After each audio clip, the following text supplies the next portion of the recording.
आप लोगों के लिए मैंने एक वीडियो बनाया था जिसमें मैंने आप लोगों को अपकमिंग फुल्ली फेयर्ड कंफर्म मशीन्स बताई थी जो कि ऑलमोस्ट इंडिया के अंदर आने वाली हैं। तो उसी पे काफ़ी लोगों ने मुझे कमेंट किया था कि भाई नेकेड बाइक के ऊपर भी वीडियो बना दो कि कौन कौन सी ऐसी बाइक्स हैं जो कि आपको इंडियन मार्केट के अंदर देखने को मिलेंगी। तो वीडियो को स्टार्ट करते हैं, बात करते हैं इसी टॉपिक पे। सबसे पहले इस बाइक की जो लिस्ट में रहने वाली है वो ट्रैम की तरफ से आने वाली स्पीड 350 है। इंडियन मार्केट के अंदर जब से जीएसटी की प्राइसिंग बढ़ी है तो यहाँ पर एक चीज़ जो है वो काफ़ी ज़्यादा बेकार हो गई है। स्पेशली अगर मैं ट्रैम के बारे में बात करूँ, ट्रैम के अगर आप शोरूम में जाते हो तो इनकी सबसे लोएस्ट सीसी की अगर आप बाइक दिखोगे तो वो आपको ट्रैम स्पीड 400 ही देखने को मिलती है, जहाँ पर 400 सीसी का इंजन आता है। वही अगर आप रॉयल एनफील्ड को कंपेयर करते हो या जावा को कंपेयर करते हो तो उनको इस चीज़ का बेनिफिट काफ़ी अच्छा मिल गया है, बिकॉज वो 350 सीसी से नीचे होने की वजह से उन बाइक की प्राइसेज जो है वो उतनी ज़्यादा नहीं है। तो ट्रैम जो है वो ऑलमोस्ट और भी बहुत सारी ऐसी बाइक्स है जो कि प्लान कर रहा है लेकर के आने के लिए, एंड उन्हीं में से एक बाइक रहने वाली है जो कि आपको स्पीड 350 देखने को मिलेगी। इस बाइक के अंदर आपको 349 सीसी का single cylinder liquid cooled engine मिलेगा जो लगभग 30 से 35 bhp तक का पावर एंड 35 न्यूटन मीटर तक का टॉर्क जनरेट करने वाला है with 6 speed gear box. Looks and design देखोगे तो ऑलमोस्ट काफी हद तक सिमिलर रहने वाला है जैसा आपको स्पीड 400 के अंदर देखने को मिलता है। All LED setup, semi digital meter, 13 litre का fuel tank, dual channel ABS, hazard light, slipper clutch, USB charger and bar end mirrors आपको इस बाइक में मिलेंगे। प्राइसिंग के बारे में बात की जाए तो लगभग 2,10,000 रुपए के बीच में जो है ये बाइक आपको कॉस्ट करने वाली है। जब ये बाइक 349 सीसी के इंजन के साथ आएगी तो इस बाइक की प्राइसिंग जो है वो ऑलमोस्ट कम हो जाएगी, जिससे कोई भी जो है इजीली इस बाइक को ले सकता है। ऑलमोस्ट उसी प्राइस में, मतलब थोड़ा सा कम प्राइस हो जाएगा, बस थोड़ा बहुत फीचर्स एंड बाकी चीजें जो है वो आप लोगों को शायद इस बाइक के अंदर ना देखने को मिले। बात करते हैं अपनी नेक्स्ट बाइक के बारे में जो कि है MT-03। अब ये चीज़ तो आप सभी को पता है कि यामाहा की R3 जो है वो अपडेट होकर के आएगी। सो वैसे ही MT-03 के अंदर भी कुछ आपको नॉर्मल बेसिक चेंजेस देखने को मिलेंगे, जहाँ पर थोड़ा बहुत डिजाइनिंग में न्यू कलर कॉम्बिनेशन जो है वो आपको मिलेगा। बाइक के अंदर इंजन वही सेम रहेगा, 321 सीसी का पैरेलल ट्विन इंजन जो ऑलमोस्ट 41 bhp का पावर, 29.5 न्यूटन मीटर का टॉर्क जनरेट करेगा विद 6 स्पीड गियर बॉक्स।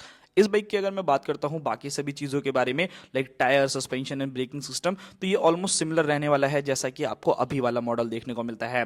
ये बाइक इंडिया के अंदर अभी स्टिल अवेलेबल है जो कि 3.29 लाख रुपीस में आपको कॉस्ट करती है। सो हो सकता है कि जब इसका एक अपडेटेड वर्जन आए सो वहां पर आपको थोड़े से प्राइसेस जो है वो ज्यादा देखने को मिले, एंड ये बाइक जो है 2026 के मिड तक आने की संभावना है। एंड मे भी ऐसा हो सकता है कि R3 और MT-03 को जो है वो कंपनी एक साथ भी लॉन्च कर सकती है। बात करते हैं अपनी नेक्स्ट बाइक के बारे में। अब ये चीज तो आप सभी को बहुत अच्छे से पता है कि टीवीएस अपनी एक फुल्ली फेयर्ड मशीन लेकर के आ रहा है ट्विन सिलेंडर इंजन के साथ, बट उसी के साथ साथ आपको एक नेकेड वर्जन भी देखने को मिलेगा उस बाइक का जो कि बहुत ही ज्यादा फेबुलस रहने वाला है। इवन नॉर्टन की भी इनकी कुछ बाइक्स आ रही हैं। सो भाई मेरे को लगता है कि इंडियन मार्केट के अंदर ना अब तहलका मचने वाला है। बाइक के अंदर आप लोगों को 450 सीसी का पैरेलल ट्विन इंजन मिलेगा जो ऑलमोस्ट 45 न्यूटन मीटर तक का टॉर्क एंड 48 bhp तक का पावर जनरेट करेगा।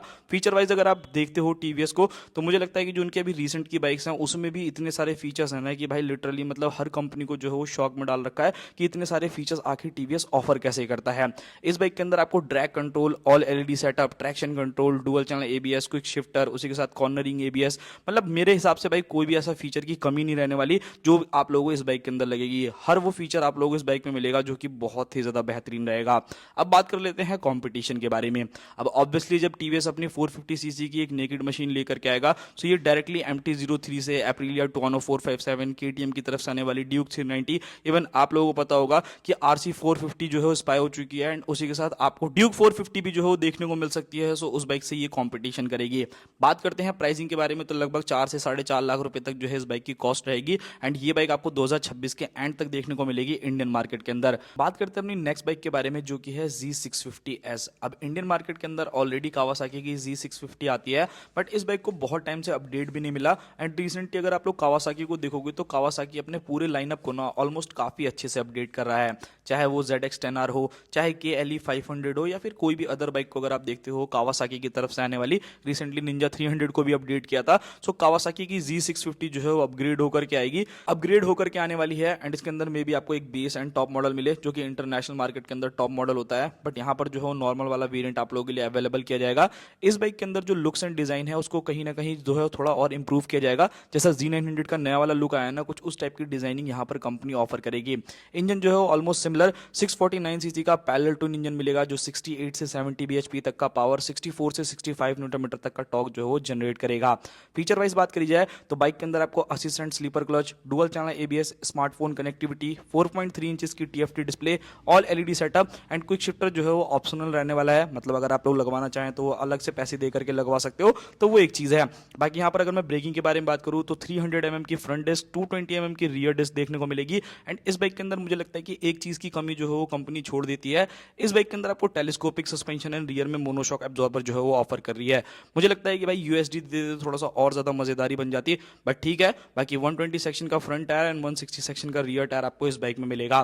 प्राइसिंग के बारे में बात की जाए तो लगभग 7,26,000 रुपए तक जो है इस बाइक की कॉस्ट रहने वाली है। एंड ये बाइक भी जो है 2026 के मिड तक आपको इंडियन मार्केट के अंदर देखने को मिलने वाली है। बात करते हैं अपनी नेक्स्ट बाइक के बारे में कि और कौन कौन सी नेकेड सीरीज की ऐसी बाइक हैं जो कि आप लोगों को इंडियन मार्केट के अंदर देखने को मिलेंगी। जी हाँ दोस्तों, मैं बात कर रहा हूँ केटीएम की तरफ से आने वाली ड्यूक 450 के बारे में। ऑलरेडी केटीएम की ड्यूक 390 काफी ज्यादा मशहूर है, काफी लोग जो है उस बाइक को लेना पसंद करते हैं। बट रिसेंटली आप लोगों को न्यूज भी मिल गई होगी, आप लोगों ने इमेजेस भी चेकआउट कर ली होगी। केटीएम जो है वो अपनी आरसी 450 को इंडियन मार्केट के अंदर लेकर के आ रहा है एंड सेम इंजन के ऊपर आपको ड्यूक भी देखने को मिलेगी। लुक जो है वो पूरी तरीके से एक सुपर बाइक से इंस्पायर रहने वाले हैं। 450 सीसी का ट्विन सिलेंडर इंजन आपको इस बाइक के अंदर मिल जाएगा। 50 से 55 bhp का पावर, 45 से 48 न्यूटन मीटर तक का टॉर्क ये बाइक जनरेट करेगी।